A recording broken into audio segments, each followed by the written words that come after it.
everybody! In today's video I'm going to be having a go at making some miniature bed sheets for the bed that I made a while ago. But first, look what happened to my doll's house in the night! I have no idea what on earth has happened, but all of the pictures have fallen off.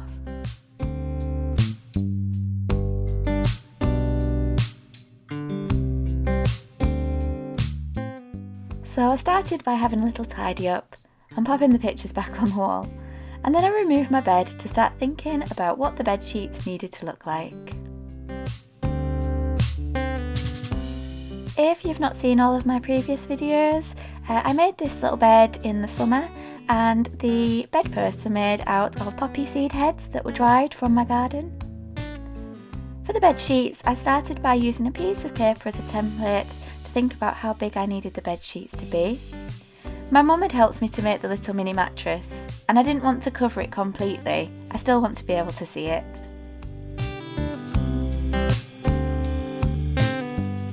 Because this is a sewing project, I'm actually going to be taking it to my monthly Dunelm Knit and Stitch group so that I can do it there.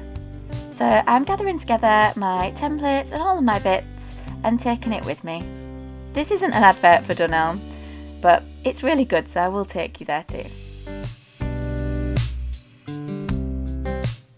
I keep all of my fabrics in one of these baskets.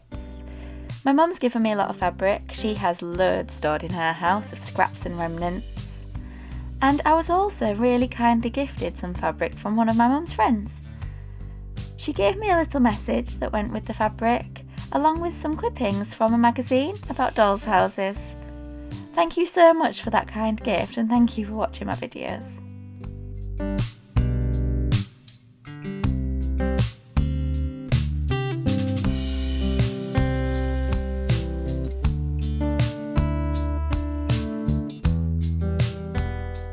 It's so lovely to be able to share my miniature makes with everybody, and I'm so glad that there's people that tune in and watch and enjoy the videos.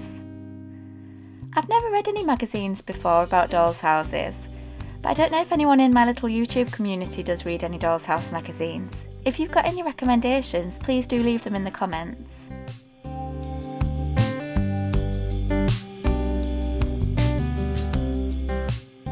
Mind you, if I did buy my own dolls' house magazines, I'd probably see so many pictures that inspired me that I just wouldn't have time to make everything I wanted to. I've already not got enough time to make the things on my list.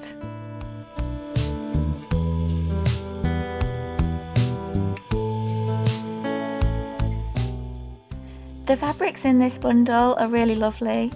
There's all different types, lots of different patterns.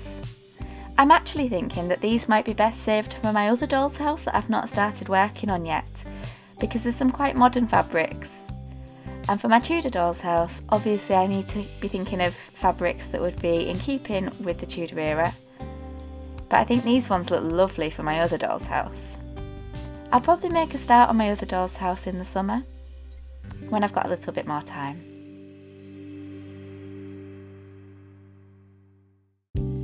So, thinking about fabrics that'll be perfect for the Tudor era, I have this lovely red silk, very rich in a royal colour, and this little piece of fabric that's got some miniature patterns on. And this one, which again I think looks good for miniature, got tiny little dots, some gold silk. This is the one that I started to use for my tapestry a while ago. And I've also got this trim, although I don't know if that's a little bit big. I also bought this trim, which is a bit smaller, from the Doll's House Fair in York. So maybe that would be ideal for going around the edge of my bed sheets. What do you think?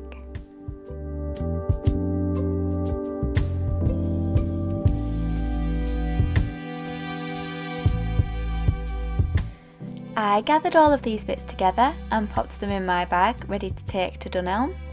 If you're not familiar with Dunelm, maybe if it's not a shop that's in other countries, because I'm not sure, because I'm in the UK, it's sort of a furniture and haberdashery shop, and it sells homeware, and it's got a little cafe in it, and once a month my local Dunelm has a group where you can meet, it's free to go, and you can take some of your textiles projects with you. You also get a free drink every month, and when it's your birthday month you get a free slice of cake. There's more and more people coming to our group every week. When we first went there were only a few of us and it's lovely. There's so many people doing so many different projects and there's more people every week. So, this is all of my bits laid out in Dunelm in the cafe. And I had a little think about which fabrics went well together. And I decided to use the gold silk along with this patterned piece of fabric that's got the tiny little dots on it. So I pinned my template down and I cut this shape out of both the patterned piece of fabric and the gold piece of silk. I forgot to bring some scissors with me, so thank you very much to the kind lady. I won't say her name just in case she doesn't want it mentioning on a video, but thank you very much for lending me your scissors.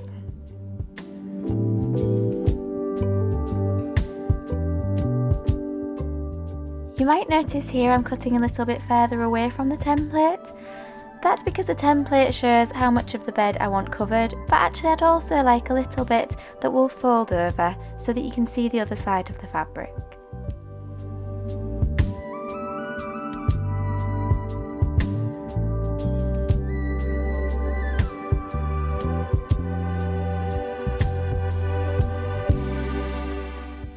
I'm not normally a huge fan of sewing, but I've got to admit that I really enjoyed this project. It was nice and simple. So I popped the two pieces of fabric together and I made a little lip on each of them so that I had a nice neat edge. Of course I could have turned them so that the right sides were together, stitched and then folded them inside out, but I decided to do it like this instead.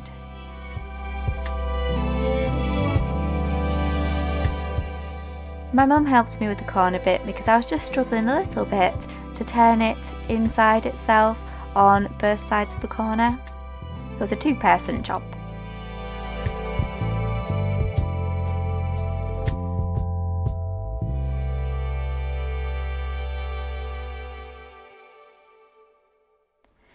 And once it was all pinned together and I had my drink next to me, it was time to start sewing.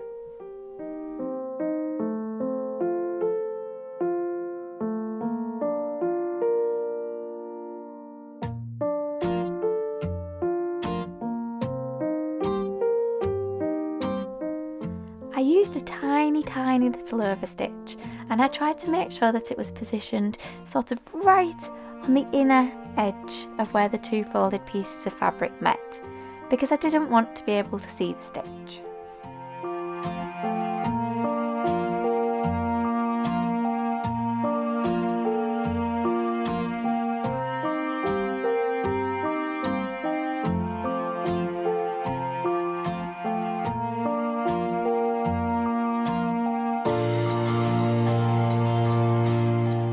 As you can see, it was a very time-consuming job. I went very slowly because I wanted to be really careful about every single stitch. And I'm quite pleased with how it started. I think it looked very neat.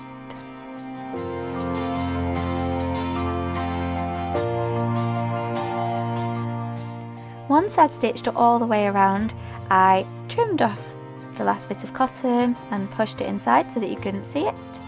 And this is how it was looking.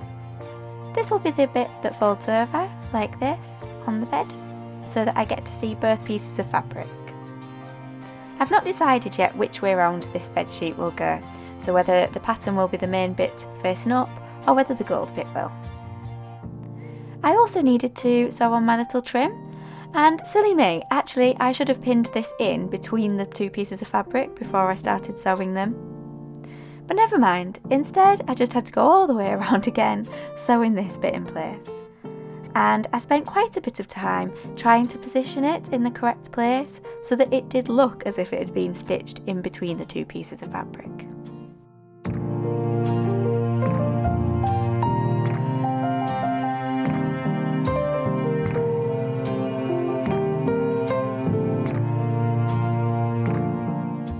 It was obviously a really tiny thin piece of trim, so again it was quite an intricate and fiddly job. So I took my time and made sure that I did it really neatly. This did mean that it took so long that actually I ran out of time at Dunelm, because I think the session lasts about 3 hours and we were there for the full 3 hours. But I did have to pack this away and take it home to carry on. What do you think of my mousy pincushion? My mum made it for me a long time ago. So this is where I got up to in the cafe before having to pack away and take this home. And then once I got home, I finished off my stitching until it looked like this. I was pleased with how neat I'd managed to keep it. I didn't rush, I stayed patient, which isn't like me. I'm normally rushing to get things finished. So I now had a decision to make. I had to decide whether to keep my fabric this way up so that the patterned bit was just on the trim along the top, with the gold being the main material facing upwards. This is what it looks like on the bed.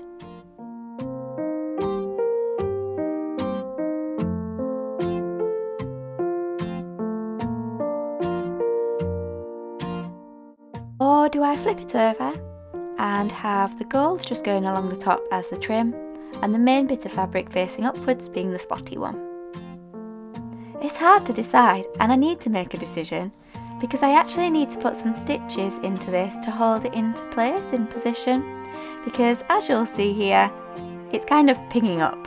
So I can't just leave it and then change it occasionally and flip it around when I feel like it. I do need to make a decision so that I can sew it down in place. It was getting dark by this point, so I left it here. This is what it looked like the next morning when I had a bit more light. So as you can see, it does need sewing down into place because it's pinging up. Please can you maybe let me know in the comments what you think? I think I'm edging towards the main bit of material being the spotty bit that faces up, with just the gold showing at the top. But I'm not 100% sure. So what do you think? Please let me know in the comments. I hope you've enjoyed watching me make my miniature sheet. And please do come back next week. Make sure you leave me a comment to let me know that you've been. I love hearing from everybody. And yeah, thanks for watching. I'm going to leave you in a second with just a picture of the bed. My mum's told me that at the end, quite often the advert for the next video pops up and you don't actually get to see my finished result. Sorry about that. Hopefully I leave this picture of the bed on long enough for you to actually see what it looks like. Have a lovely day. Thank you so much for watching. And I hope you like my miniature bed sheet.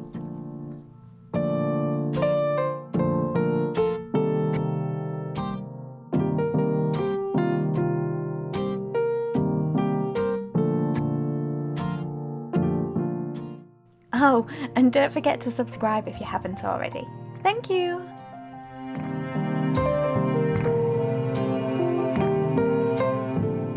Oh, and press like if you like the video. Thank you!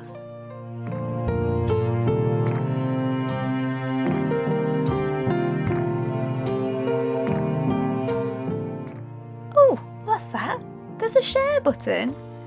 Oh, if you want to press share, you're more than welcome to. I don't have Facebook, so if anybody wants to share it to Facebook, please feel free. Thanks again!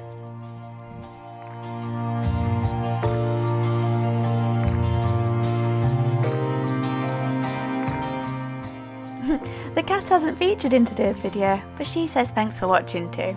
Have a lovely day!